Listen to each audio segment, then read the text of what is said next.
여러분은 상처가 나면 약국 가서 반창고를 달라고 하세요? 데일밴드를 달라고 하세요? 데일밴드 달라고도 많이 하시죠. 그런데 막상 밴드를 갖고 집에 와서 보면 데일밴드가 아닌 경우도 많이 있습니다. 밴드 종류 워낙 다양하니까. 그런데 여러분 이런 거에 대해서 여의치 않으시죠? 이번 보건당국이 얘기한 게 이런 맥락입니다.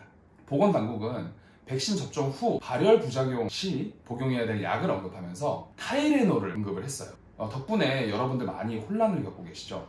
꼭 타이레놀을 먹어야 되는가? 그래서 지금 타이레놀 품귀 현상까지 빚어지고 있다고 합니다.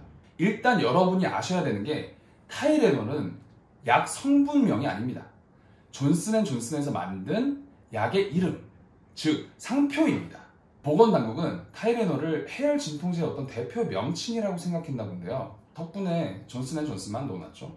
자, 그럼 우리는 어떤 약을 복용해야 될까요? 해열 진통제, 소염 진통제가 있습니다. 이 둘은 엄연히 달라요. 그런데 이 염증 관리랑 크게 무관한 해열 진통제를 복용하는 게 더 낫다는 게 다수 전문가의 의견입니다.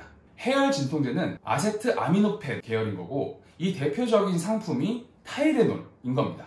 약 성분명이 아세트아미노펜, 기억해두면 좋을 것 같습니다. 그럼 우리는 코로나 백신 접종 이후 발열 부작용이 있을 때 어떤 약을 복용해야 되느냐?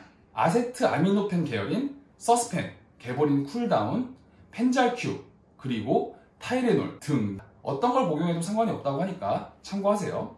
또 다수 전문가는 복용약의 종류 못지않게 복용 시기도 굉장히 중요하다고 합니다.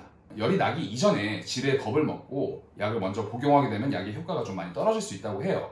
그래서 열이 나면 그때 복용하는 게 좋다고 합니다. 이것도 기억해 두시면 좋을 것 같아요. 자, 그럼 제가 변리사인데 제 전문 분야인 상표 얘기가 나왔으니까 상표 얘기를 좀 간단히 한번 해보고 넘어가겠습니다. 왜 자꾸 보건당국은 타이레놀을 언급하는가?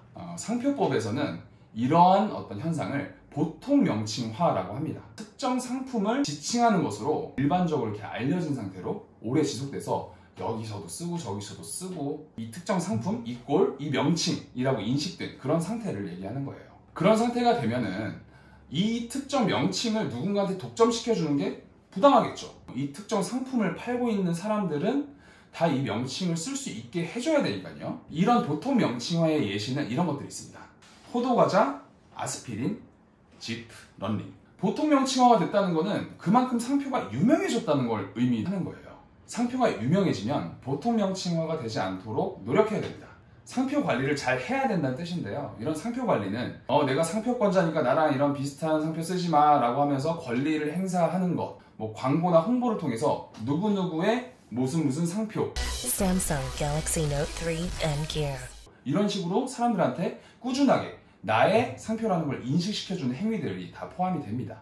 타이레놀이 해열 진통제의 보통 명칭이 돼버리면은 타이레놀은 상표로서 수명이 끝나버린 거예요. 지금은 존슨앤존슨에서만 독점하고 있잖아요. 이런 권리를 잃어버리는 겁니다. 그러면 존슨앤존슨은 얼마나 큰 손해겠어요. 그러니까 상표 관리를 잘 해야 된다는 겁니다. 어쨌든 이러나 저러나 안 아프게 백신 잘 맞고 빨리 코로나 탈피하도록 합시다.